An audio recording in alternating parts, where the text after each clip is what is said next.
दुनिया में सबसे समझदार इंसान वो है जो ये जानता है कि मैं कुछ भी नहीं जानता। ऐसा कहने वाले सोक्रेटिस आज महान लोगों की लिस्ट में शामिल है। ये बातें सिर्फ वही इंसान बोल सकता है जिसने बहुत ही बारीकी से खुद को ऑब्जर्व किया हो। उनका नज़रिया ही अलग था इस दुनिया को देखने का। हम सब में कुछ लोग ऐसे होते हैं जो संसार को, जीवन को एक अलग नज़र से देखते हैं, और वही लोग बाकी लोगों के जीवन में भी बदलाव लाते हैं और आने वाली जनरेशन को भी ज्ञान की नई राह दिखाते हैं। सोक्रेटिस एक ऐसे ही दार्शनिक व्यक्ति थे जिन्होंने समाज में बदलाव लाने के लिए हंसते हंसते जहर तक पी लिया था। तो आज हम बात करेंगे सोक्रेटिस इतने महान क्यों थे। अगर आप हमारे चैनल पर नए हैं तो चैनल को सब्सक्राइब कर देना ताकि ऐसे विचार आप तक पहुंच सके। 470 ईस्वी से पूर्व एथेंस के इतिहास में सोक्रेटिस का जन्म हुआ था। उनके पिताजी का नाम सोफ्रोक्लस था और वह एक मूर्तिकार थे। सोक्रेटिस ने अपने पिताजी से ही शिल्प विद्या सीखी हुई थी। सोक्रेटिस के दौर में एथेनियन पुरुषों का पढ़ना लिखना बहुत ही जरूरी माना जाता था।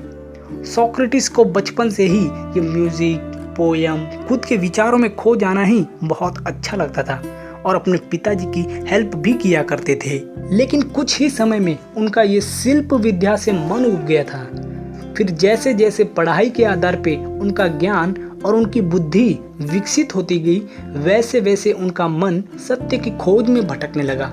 जैसे कि ये यूनिवर्स क्या है, मैं कौन हूँ, मरने के बाद इंसान का क्या होता है, वो कहाँ जाता है, ये सारे सवाल उनके मन में आते थे। अब देखा जाए तो सोक्रेटिस जितने विचारों से सुंदर थे उतने ही वो बाहर से दिखने में अजीब थे। कहा जाता है कि सोक्रेटिस गंजी सील, चपटी नाक, गोल सा चेहरा, बड़ी बड़ी आंखें, कदावर व्यक्ति थे जो एथेंस की सड़कों पे ज्ञान और चिंतन में खोए हुए, बड़ी सी चादर लपेटे हुए, नंगे पांव और बड़ी हुई दाढ़ी के साथ घूमा करते थे और ज़्यादातर समय वो एथेंस की सभागृहों में बिताते थे। उनका मानना था कि एथेंस एक स्कूल की तरह है और यहाँ आने वाले सभी लोग विद्यार्थी के समान हैं। और सबसे मज़ेदार बात तो ये है कि जब विद्यार्थी उनके पास आते थे और उनसे पूछते थे कि सर हम कब ज्ञानी बनेंगे, हम भी आपकी तरह कब दार्शनिक बनेंगे, हमको भी आपकी तरह तैयार कर दो, हम कब जानकार बनेंगे, हम कब विद्वान बनेंगे, तो सोक्रेटिस ने कहा कि विद्वान तो मैं भी नहीं हूँ। तुम कहते हो हम कब जानेंगे, जानता तो मैं भी नहीं हूँ।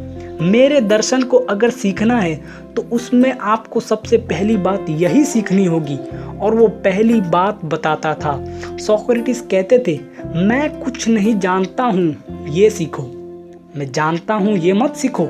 सिर्फ मैं जानता हूँ तो इतना जानता हूँ कि मैं कुछ नहीं जानता। ये दार्शनिक भाषा है। सोक्रेटिस कहते थे, अगर भगवान तक पहुंचना है तो ये कहो कि मैं कुछ नहीं जानता। उनका कहना था कि अगर कोई इंसान ये कहता है कि मैं सब कुछ जानता हूँ तो उसमें सीखने के लिए कुछ भी नया नहीं रह जाएगा। वो कुछ भी इंसान नया नहीं सीख सकता। उस वक्त सोक्रेटिस को कई अवसरों के ऊपर न्याय और अच्छाई की उलझनों को सुलझाने के लिए बुलाया जाता था। लोग उनके पास प्रश्न की पूरी श्रृंखला तैयार करके लाते थे। अगर उतने प्रश्न आपने उनसे पूछ लिए तो आपको पता चल जाएगा कि क्या सही है और क्या गलत। किसी भी सड़क की गली और चौराहे पे खड़े रहकर लोगों को आत्मज्ञान देते थे। सोक्रेटिस ने अपने वैवाहिक जीवन में भी बहुत ही समझदारी से काम करते थे। सोक्रेटिस ने एथिम्पे नाम की एक युवा लड़की से शादी की थी। उनकी जो बीवी थी ना, उनसे इतने झगड़े करती थी, इतना बुरा भला कहती थी, उनसे बुरा बर्ताव करती थी, कभी कभी तो गंदा पानी लाकर उनके मुंह पे डाल दिया करती थी।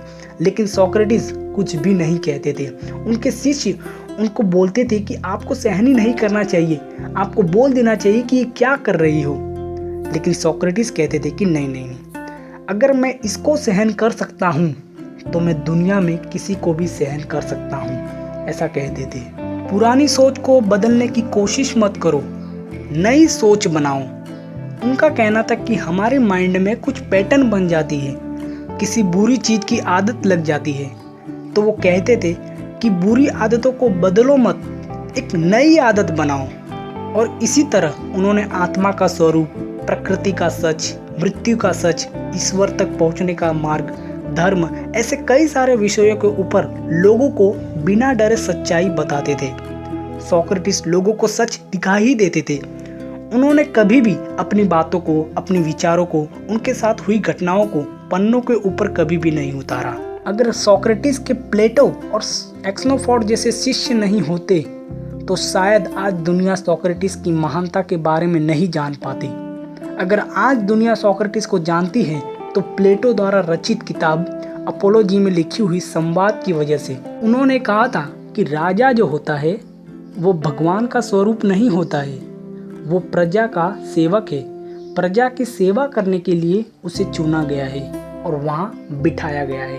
उन्होंने हमेशा ही एथेंस के युवाओं को सद्गुण के मार्ग पर ले जाने का प्रयास किया है और कानून के दायरे में रहकर ही किया है। अब सोक्रेटिस के फॉलोअर्स जिस तरह से बढ़ रहे थे तो उस वक्त के जो शासक थे उन लोगों को बहुत ही बुरा लग रहा था।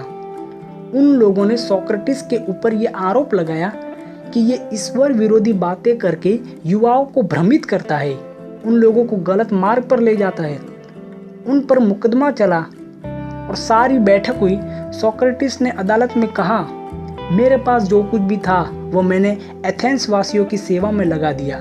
मेरा उद्देश्य केवल अपने साथी नागरिकों को सुखी बनाना है।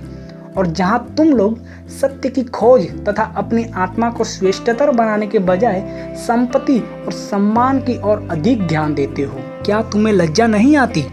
और ऐसे करके 70 वर्षीय सोक्रेटिस को मृत्यु दंड सुनाया गया।